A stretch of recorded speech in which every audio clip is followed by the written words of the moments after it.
हमारा उमाशंकर यादव, पप्पू के नाम से जानते हैं अधिकांश लोग। सर जैसे कि आपके बारे में चारों तरफ चर्चाएं हैं कि आप चुनावी मैदान में आ रहे हैं, तो हाँ, किस ग्राम पंचायत से आप दावेदारी करने जा रहे हैं? ग्राम पंचायत सलूरी, ब्लॉक गुरसा है। तो ये आप पहली बार कर रहे हैं या इसके पहले भी नहीं नहीं, हम 4-5 बार रहे, पिताजी रहे 3-5 बार। दावेदारी कर रहे हैं? हाँ, तो जैसे कि आज आप चुनावी मैदान में है तो लाजमी है कि आप जनता के बीच भी आ जा रहे होंगे।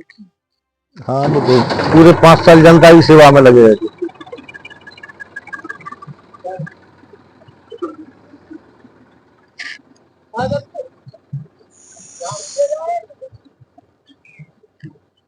तो क्या है जिनका आज आपसे निवारण चाहती है?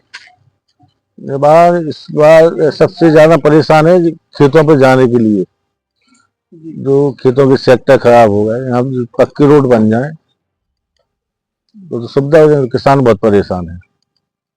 तो और एक गांव की मेन रास्ता बिल्कुल बर्बाद हो गई, कोई नहीं निकल पाता। जो वर्तमान प्रधान है उन्होंने कभी इस पर ध्यान नहीं दिया? हाँ, नहीं दिया उनने। ऐसा क्यों किया उन्होंने? अब क्या बताएं, कई लोगों ने कही भी है, उनसे नहीं किया उनने।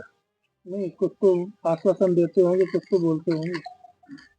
अब जी गांव के लोग वालों से पूछा होगा तो उन्होंने नहीं किया। वो गांव की मेन रास्ता बिल्कुल कोई नहीं निकल पाता है। तो ये समस्या लगभग कब से बनी हुई है? ये लगभग 7-8 साल से। 7-8 साल से अभी तक इसका निवारण नहीं। हाँ। अगर इसी क्रम में बात की जाए अन्ना जानवरों की गौशालाओं की, तो अभी आपके यहाँ गौशाला बनी हुई है? गौशाला बनी है के लिए अन्ना जानवर फिर भी फिर रहे, पूरे गौशाला में बंद नहीं है। ऐसा क्यों है? अब वो प्रधान की जिम्मेवारी है, उन्हें पूरे ढूंढ ढांड के सब, वो तो गाँव के लोग सब इकट्ठे हो गए, कछू जानवर करे यहाँ तो हो जाते, तो बकाया फिर रहे। तो इस अन्ना जानवर की वजह से किसानों की खेती पे भी असर पड़ रहा होगा। हाँ, परेशान है किसान, कोई रात रात जगते हैं, खेतों पर रहते हैं।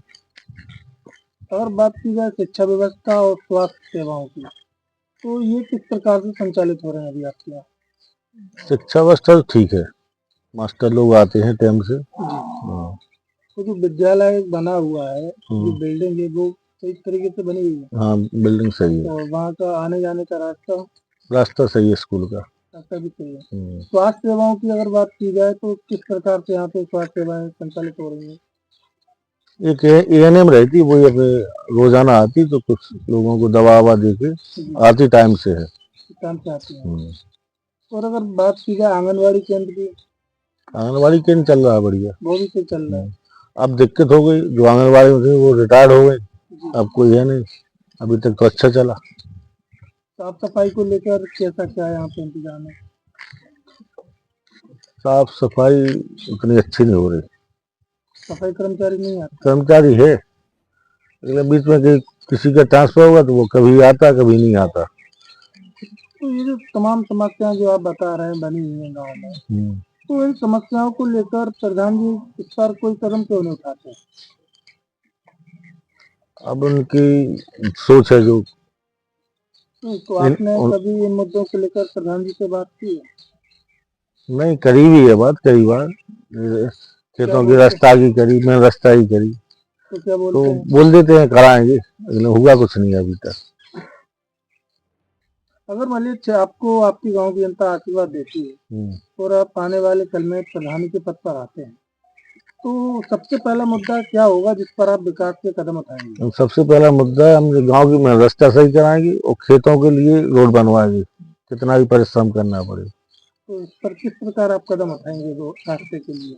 रास्ते के लिए गांव के लोगों को ले जाके डीएम साहब से मिलेंगे, डीएम साहब से आदेश कराएंगे कि वो मशीनी से गिर पाएगा, उस पर गट्टी मरम हो जाएगा, इतना ही है, तो पूरे गांव को लाभ हो जाएगा उससे। चैनल के माध्यम से अपने ग्राम वासियों को क्या कहना रहेगा आपका?